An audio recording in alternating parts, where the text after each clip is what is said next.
இன்றைய முக்கிய நிகழ்வுகள். புதுச்சேரி அரசு ஆதி திராவிடர் மற்றும் பழங்குடியினர் நலத்துறையின் ஆய்வுக் கூட்டம் துணைநிலை ஆளுநர் திரு கைலாஷ்நாதன் தலைமையில் ஆளுநர் மாளிகையில் நடைபெற்றது. பொதுப்பணித்துறையில் பணி நீக்கம் செய்யப்பட்ட ஊழியர்களுக்கு மீண்டும் வேலை வழங்க வேண்டும் என்ற கோரிக்கைகள் வலியுறுத்தல். ஆளுநர் மாளிகை முன்பு முற்றுகை போராட்டத்தில் ஈடுபட்ட 200க்கும் மேற்பட்டோர் போலீசாரால் கைது. புதுச்சேரி சுகாதாரத்துறையில் பணியின் போது இறந்த வாரிசுதாரர்களுக்கு கருணை அடிப்படையில் பணி வழங்க கோரிக்கை. 19வது நாளாக வாரிசுதாரர்கள் பட்டை நாமம் போட்டு போராட்டத்தில் ஈடுபட்டனர். புதுவிதமாக வரும் சைபர் குற்றங்கள் தொடர்பான புகார்களை புது யுக்திகளை கொண்டு கையாண்டு எவ்வாறு ஆதாரங்களை சேகரிப்பது, குற்றவாளிகளை விரைந்து பிடிப்பது தொடர்பான காவலர்களுக்கான 2 நாள் பயிற்சி முகாம் சைபர் கிரைம் சார்பில் புதுச்சேரியில் துவங்கியது. புதுச்சேரி அரசு ஆதி திராவிடர் மற்றும் பழங்குடியினர் நலத்துறையின் ஆய்வுக் கூட்டம் துணைநிலை ஆளுநர் கைலாஷ்நாதன் அவர்கள் தலைமையில் ஆளுநர் மாளிகையில் நடைபெற்றது. புதுச்சேரி அரசு ஆதி திராவிடர் மற்றும் பழங்குடியினர் நலத்துறையின் ஆய்வுக் கூட்டம் துணைநிலை ஆளுநர் கைலாஷ்நாதன் தலைமையில் ஆளுநர் மாளிகையில் நடைபெற்றது. துணைநிலை ஆளுநரின் செயலர் டாக்டர் மணிகண்டன், ஆதி திராவிடர் நலத்துறை செயலர் டாக்டர் முத்தம்மா, ஆதி திராவிடர் நலத்துறையின் இயக்குனர் திரு இளங்கோவன் மற்றும் சிறப்பு குறு நிதி ஒதுக்கீடு செய்யப்படும் துறைகளின் தலைவர்கள் மற்றும் அதிகாரிகள் பங்கேற்றனர். கூட்டத்தில் ஆதி திராவிடர் மற்றும் பழங்குடியினர் நலனுக்காக செலவிடப்படும் சிறப்பு குறு நிதியின் பயன்பாடு குறித்து மதிப்பாய்வு செய்யப்பட்டது. புதுச்சேரி அரசு ஒவ்வொரு ஆண்டும் நிதிநிலை அறிக்கையில் திட்டங்களுக்காக ஒதுக்கீடு செய்யப்படும் நிதியில் 16% நிதியை சிறப்பு குறு நிதியாக ஒதுக்கீடு செய்வதையும், அவ்வாறு ஒதுக்கீடு செய்யப்படும் நிதி 21 அரசு துறைகள் மூலமாக ஆதி திராவிடர் மற்றும் பழங்குடியினர் மக்களின் மேம்பாட்டுக்காக பயன்படுத்தப்படுவது பற்றி எடுத்துரைக்கப்பட்டது. கடந்த ஆண்டு ஒதுக்கீடு செய்யப்பட்ட நிதி முன்பு எப்போதும் இல்லாத அளவிற்கு 92% செலவு செய்யப்பட்டதும் எடுத்து கூறப்பட்டது. நடப்பு நிதியாண்டு புதுச்சேரி அரசு ஒதுக்கீடு செய்துள்ள 502.53 கோடி சிறப்பு குறு நிதியின் பயன்பாடு குறித்த விவரங்களை கேட்டறிந்த துணைநிலை ஆளுநர் அதிகாரிகளுக்கு பின்வரும் ஆலோசனைகளை வழங்கினார். புதுச்சேரி அரசால் ஒதுக்கீடு செய்யப்படும் சிறப்பு கூறு நிதியை ஆண்டு இறுதியில் செலவு செய்யாமல் முறையாக திட்டமிட்டு விரிவாக செலவு செய்ய வேண்டும். சிறப்பு கூறு நிதியை 100% முழுமையாக செலவு செய்ய வேண்டும். அவ்வாறு செலவு செய்யப்படும் நிதி முழுமையாக ஆதி திராவிடர் மற்றும் பழங்குடியின மக்களின் வளர்ச்சிக்காக மட்டுமே செலவு செய்யப்படுகிறதா என்பதை அதிகாரிகள் கண்காணிக்க வேண்டும். ஒவ்வொரு மாதமும் சிறப்பு கூறு நிதி முறையாக செலவு செய்யப்படுவதை அதிகாரிகள் உறுதி செய்ய வேண்டும். ஆதி திராவிடர் மற்றும் பழங்குடியின மக்களுக்கு தேவையான அடிப்படை உள்கட்டமைப்புகள் வசதிகள், குறிப்பாக சாலை வசதி, மின்விளக்கு, தரமான குடிநீர் போன்ற வசதிகளுக்கு அதிக முக்கியத்துவம் அளிக்க வேண்டும். மக்களின் அடிப்படை தேவைகள் பூர்த்தி செய்யப்படுவதை அதிகாரிகள் உறுதி செய்ய வேண்டும்.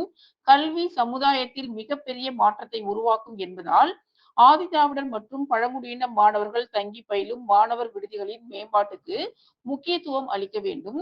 கழிவறை, குடிநீர் போன்ற அடிப்படை வசதிகளோடு பிற வசதிகளை மேம்படுத்துவதையும் உறுதி செய்ய வேண்டும்.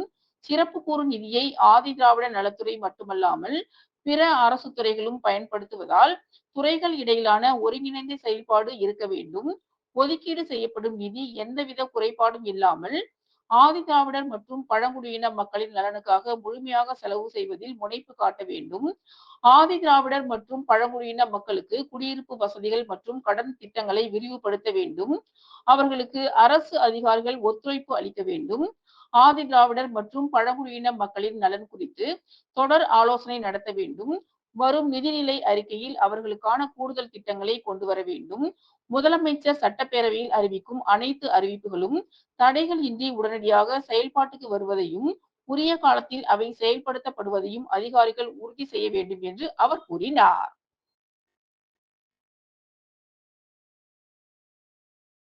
பொதுப்பணித்துறையில் பணி நீக்கம் செய்யப்பட்ட ஊழியர்களுக்கு மீண்டும் வேலை வழங்க வேண்டும் என்ற கோரிக்கையை வலியுறுத்தி ஆளுநர் மாளிகை முற்றுகை போராட்டத்தில் ஈடுபட்ட 200க்கும் மேற்பட்டோர் போலீசாரால் கைது செய்யப்பட்டனர். புதுச்சேரி அரசின் பொதுப்பணித்துறையில் கடந்த 2015 மற்றும் 2016ஆம் ஆண்டு பணியமர்த்தப்பட்ட சுமார் 2642 ஊழியர்களை அப்போது நடைபெற்ற சட்டமன்ற பொது தேர்தலை காரணம் காட்டி தேர்தல் துறை வாய்மொழி உத்தரவு பிறப்பித்து பணி நீக்கம் செய்தது. கடந்த 10 ஆண்டு காலமாக மீண்டும் வேலை வழங்க நடவடிக்கை எடுக்க கோரிக்கை வைத்து அவர்கள் பல கட்ட போராட்டங்களை நடத்தி வருகின்றனர்.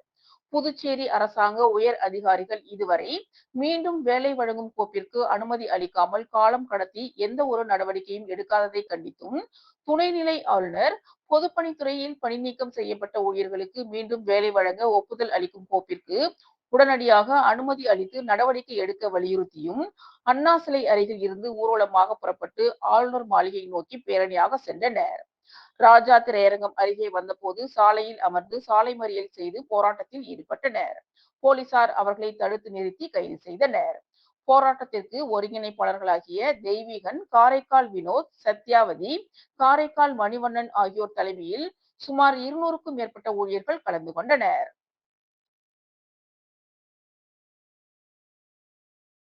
புதுச்சேரி சுகாதாரத்துறையில் பணியின் போது இறந்த வாரிசுதாரர்களுக்கு கருணை அடிப்படையில் பணி வழங்க கோரி 19வது நாளாக வாரிசுதாரர்கள் பட்டை நாமம் போட்டு போராட்டத்தில் ஈடுபட்டனர்.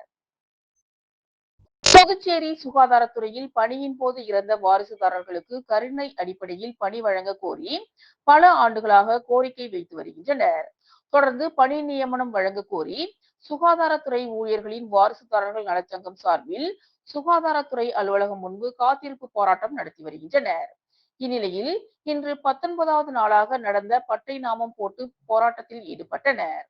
சங்க ஒருங்கிணைப்பாளர்கள் ரமேஷ், டேவிட் ஆகியோர் தலைமையில் சங்கத்தினர் கோரிக்கைகளை வலியுறுத்தி பிச்சை எடுத்து போராட்டத்தில் ஈடுபட்டனர். இதில் ஏராளமான ஊழியர்கள் குடும்பத்துடன் கலந்து கொண்டனர்.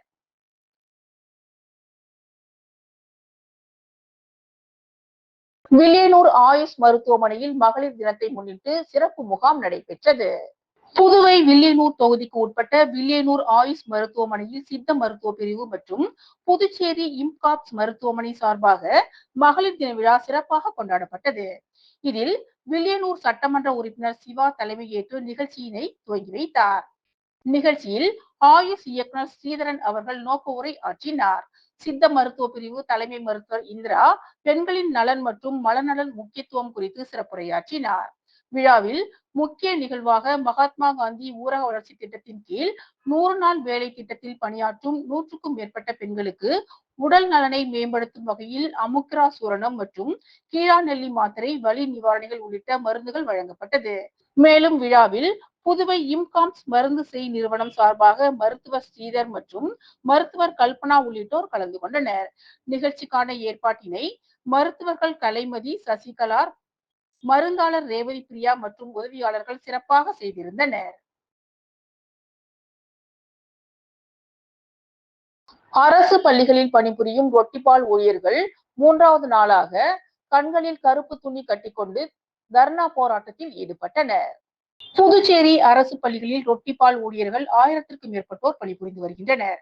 அவர்களுக்கு மாதம் 18,000 ரூபாய் ஊதியம் உயர்த்தி தரப்படும் என முதலமைச்சர் ரங்கசாமி அறிவித்திருந்தார்.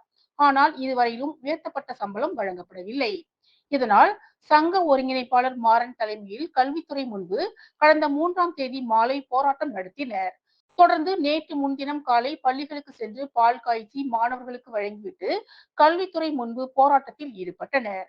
இந்நிலையில் 3வது நாளாக நேற்றும் அவர்கள் போராட்டத்தை தொடர்ந்தனர். கண்களில் கருப்பு துணி கட்டியும் கருப்பு சட்டை அணிந்தும் பள்ளி கல்வித்துறை வளாகத்தின் படிக்கட்டுகளில் அமர்ந்து தர்ணா போராட்டத்தில் ஈடுபட்டனர். இதில் 200க்கும் புதுவிதமாக வரும் சைபர் குற்றங்கள் தொடர்பான புகார்களை புது யுக்திகளை கொண்டு கையாண்டு எவ்வாறு ஆதாரங்களை சேகரிப்பது, குற்றவாளிகளை விரைந்து பிடிப்பது தொடர்பான காவலர்களுக்கான 2 நாள் பயிற்சி முகாம் சைபர் கிரைம் சார்பில் புதுச்சேரியில் துவங்கியது. புதுச்சேரி மாநிலத்தில் நாளுக்கு நாள் சைபர் குற்றங்கள் அதிகரித்து வருகின்றன. சைபர் குற்றவாளிகள் புதுவிதமான மாடல்களில் பல்வேறு குற்ற செயல்களில் ஈடுபட்டு மக்களிடம் ஆசையை தூண்டி பணத்தை பறித்து வருகின்றனர். அவ்வப்போது புதுச்சேரி சைபர் காவல் நிலையத்திற்கு வரும் புகாரை ஆராய்ந்து குற்றவாளிகளை கைது செய்து வந்தாலும் மக்களிடையே பல்வேறு விழிப்புணர்வுகளை ஏற்படுத்தினாலும் சைபர் குற்றங்கள் குறைந்த பாடில்லை. இந்நிலையில் புதுச்சேரி கோரிமேட்டில் உள்ள காவலர் பயிற்சி பள்ளியில் புதுச்சேரியில் உள்ள அனைத்து காவல்துறை அதிகாரிகளுக்கான 2 நாள் சைபர் கிரைம் சம்பந்தமான பயிற்சி வகுப்பு துவங்கியது. இந்திய cyber crime coordination committee director மற்றும் புதுச்சேரி காவல்துறை தலைவர் அஜித்குமார் சிங்காலா கலந்து கொண்டு பயிற்சியை துவக்கி வைத்தார். முதுநிலை காவல் கண்காணிப்பாளர் கலைவாணன், காவல் கண்காணிப்பாளர் பாஸ்கரன் மற்றும் காவல் அதிகாரிகள், காவலர்கள் பலர் கலந்து கொண்டனர். இதில் சைபர் குற்றம் தொடர்பாக வரும் புகார்களை எப்படி தீர்த்து வைப்பது, புதுவிதமான சைபர் புகார்களை எப்படி கையாள்வது, ஆதாரங்களை எப்படி சேகரிப்பது, குற்றவாளிகளை எப்படி பிடிப்பது என்பது குறித்த பயிற்சி அளிக்கப்பட்டது. இந்த பயிற்சியின் மூலம் சைபர் கிரைம் தொடர்பாக வரும் புகார்களை பெற்றுக்கொண்டு புதுவித யுக்திகளை கையாண்டு குற்றவாளிகளை விரைந்து பிடிக்க இந்த பயிற்சி முகாம் பயனுள்ளதாக இருக்கும் என போலீசார் தெரிவித்தனர். புதுச்சேரி போக்குவரத்து காவலர்கள் சார்பில் மாணவர்களுக்கு போக்குவரத்து விழிப்புணர்வு நிகழ்ச்சி நடைபெற்றது. புதுச்சேரி போக்குவரத்து காவலர்கள் சார்பில் மாணவர்களுக்கு போக்குவரத்து விழிப்புணர்வு நிகழ்ச்சி கதிர்காமம் அரசு பொது மருத்துவமனை கருத்தரங்க கூடத்தில் நடைபெற்றது. புதுச்சேரி காவல்துறை துணைத் தலைவர் அஜித்குமார் சிங்காலா தலைமை தாங்கினார். போக்குவரத்து காவல்துறை கிழக்கு வடக்கு எஸ்பி பிரவீன்குமார் திரிபாதி தலைமை தாங்கினார். டிஐஜி சத்யசுந்தரம், என்சிசி பயிற்சி அதிகாரி ஐமன் சமந்தா, ராஷ்டிரிய ராஷ்டிர பல்கலைக்கழகம் இயக்குனர் ஹர்ஷ் கணேஷ், என்சிசி அதிகாரி சதீஷ்குமார் ஆகியோர் கருத்துரை வழங்கினர். நிகழ்ச்சியில் போக்குவரத்தின் போது கடைபிடிக்க வேண்டிய வழிமுறைகள் குறித்து மாணவர்களுக்கு விளக்கப்பட்டது. தொடர்ந்து போக்குவரத்து விழிப்புணர்வு குறித்து பல்வேறு போட்டிகளில் வெற்றி பெற்ற மாணவிகளுக்கு பரிசுகளும் சான்றிதழ்களும் வழங்கப்பட்டன. கூடப்பாக்கத்தில் சாலை அமைப்பதற்கான பணிகளை அமைச்சர் சாய் ஜெய் சரவணகுமார் பூமி பூஜை செய்து தொடங்கி வைத்தார். ஊசுடு தொகுதிக்கு உட்பட்ட கூடப்பாக்கம் பகுதியில் உள்ள பெருமாள் கோவில் தெருவிற்கு 46 லட்சம் ரூபாய் மதிப்பீட்டில் சிமெண்ட் கான்கிரீட் சாலை அமைப்பதற்கு மற்றும் முத்துக்குமரன் நகருக்கு ரூபாய் 13 லட்சம் ரூபாய் மதிப்பீட்டில் WBM சாலை அமைப்பதற்கும் தொகுதியின் சட்டமன்ற உறுப்பினரும் ஆதிதிராவிட நலத்துறை அமைச்சருமான சாய் ஜெய சரவணகுமார் அவர்களின் முயற்சியில் வில்லியனூர் கொம்யூன் பஞ்சாயத்து மூலம் அரசாணை பெற்று இன்று அந்த பணிகளுக்கான பூமி பூஜை நிகழ்ச்சி நடைபெற்றது. இதில் அமைச்சர் தலைமை தாங்கி பூஜை செய்து பணியினை தொடங்கி வைத்தார். இந்நிகழ்ச்சியில் இளநிலை பொறியாளர் பிரதீப் குமார், பாஜக ஊசுடு தொகுதி ஒருங்கிணைப்பாளர் சாய் தியாகராஜன், முன்னாள் தொகுதி தலைவர் ஐயனார், தொகுதி தலைவர் முத்தாலு முரளி, ஊர் முக்கியஸ்தர்கள் நமோ நாராயணன், பன்னீர்செல்வம், கட்சி நிர்வாகிகள் முரளி, முருகன், பாலகிருஷ்ணன், பாலு, குப்புசாமி, மூர்த்தி, ரமேஷ், பழனி, மல்லிகா, பிரசன்னா, ஊசுடு சாலை மற்றும் குடிநீர் பொறுப்பாளர் கருணாகரன் உட்பட்ட பொதுமக்கள் ஏராளமானோர் கலந்து கொண்டனர். இந்த பணிக்கான பூமி பூஜைக்கு முன்பு அமைச்சரின் அறிவுறுத்தலின்படி ஊடக பிரிவு மூலம் கூடப்பாக்கத்தில் கடந்த 4 ஆண்டுகளில் நடைபெற்ற மக்கள் வளர்ச்சி பணிகளின் விவரங்களை துண்டு பிரசங்களால் தயார் செய்யப்பட்டு அனைத்து இல்லங்களுக்கும் வெற்றிலை, வாழைப்பழம், துண்டு பிரச்சாரம் வழங்கி பொதுமக்களுக்கு அழைப்பு கொடுக்கப்பட்டுள்ளது என்பது குறிப்பிடத்தக்கது.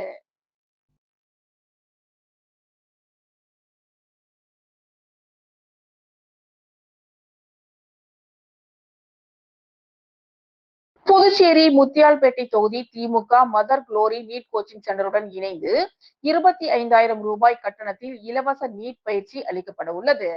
இதனை தொகுதியில் உள்ள மாணவர்கள் பயன்படுத்தி நீட் வகுப்பில் சேர வேண்டும் என்று திமுக தலைமை பொதுக்குழு உறுப்பினர் பிரபாகரன் அழைப்பு விடுத்துள்ளார். இது குறித்து முத்தியால்பேட்டை தொகுதி திமுக அலுவலகத்தில் செய்தியாளர்களை சந்தித்த திமுக தலைமை பொதுக்குழு உறுப்பினர் பிரபாகரன், திமுக தலைவர் ஸ்டாலின் பிறந்தநாளை முன்னிட்டு புதுச்சேரி மாநில திமுக அமைப்பாளர் சிவா அறிவுறுத்தலின்படி முத்தியால்பேட்டை தொகுதி திராவிட முன்னேற்ற கழகத்தின் சார்பில் இலவச நீட் பயிற்சி அளிக்கப்பட உள்ளது என்று தெரிவித்தார். புதுச்சேரி புதிய பேருந்து நிலையம் அருகே உள்ள மதர் குளோரி கோச்சிங் சென்டரோடு இணைந்து வருகின்ற 26ஆம் தேதி இலவச நீட் பயிற்சி தொடங்க உள்ளதாக தெரிவித்த பிரபாகரன், பயிற்சி கட்டணம் 25,000 ரூபாய் மற்றும் நோட்டு புத்தகங்கள் இலவசமாக வழங்கப்படும் என்றார். எனவே முத்தியால்பேட்டை தொகுதியில் வசிக்கும் மக்கள் தங்கள் வீட்டில் உள்ள பிள்ளைகளை நீட் கோச்சிங் படிப்பதற்கு ஆர்வம் இருந்தால் ஆதார் கார்டு மற்றும் பள்ளியில் படிப்பதற்கான சான்றிதழுடன் முத்தியால்பேட்டை திமுக அலுவலகத்தை அணுக வேண்டும் என்று கேட்டுக்கொண்ட அவர், மாணவர்கள் சிறந்த முறையில் நீட் கோச்சிங் பெற்று மருத்துவராக வேண்டும் என்பதே தனது கனவு என்றும் அவர் குறிப்பிட்டார்.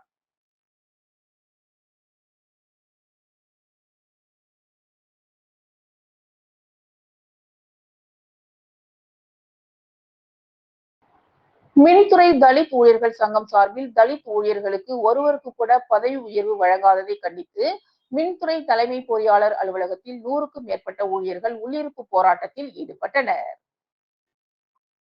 புதுச்சேரி மின்துறையில் ஒயர்மேன் 2 ALI துறை பதவி உயர்வுக்கு இடஒதுக்கீட்டை பின்பற்றி தலித் ஊழியர்களுக்கு ஒருவருக்கு கூட பதவி உயர்வு வழங்காததை கண்டித்து புதுச்சேரி மின்துறை தலித் ஊழியர்கள் சங்கம் சார்பில் மின்துறை அதிகாரியை கண்டித்து உள்ளிருப்பு போராட்டம் நடைபெற்றது. இதில் மின்துறை அதிகாரிகளை கண்டித்து உடனடியாக இடஒதுக்கீட்டை முன்னிறுத்தி தலித் ஊழியர்களுக்கு பதவி உயர்வு வழங்க வேண்டும் என்பன உள்ளிட்ட கோரிக்கைகளை முன்வைத்து 100க்கும் மேற்பட்ட ஊழியர்கள் போராட்டத்தில் ஈடுபட்டனர்.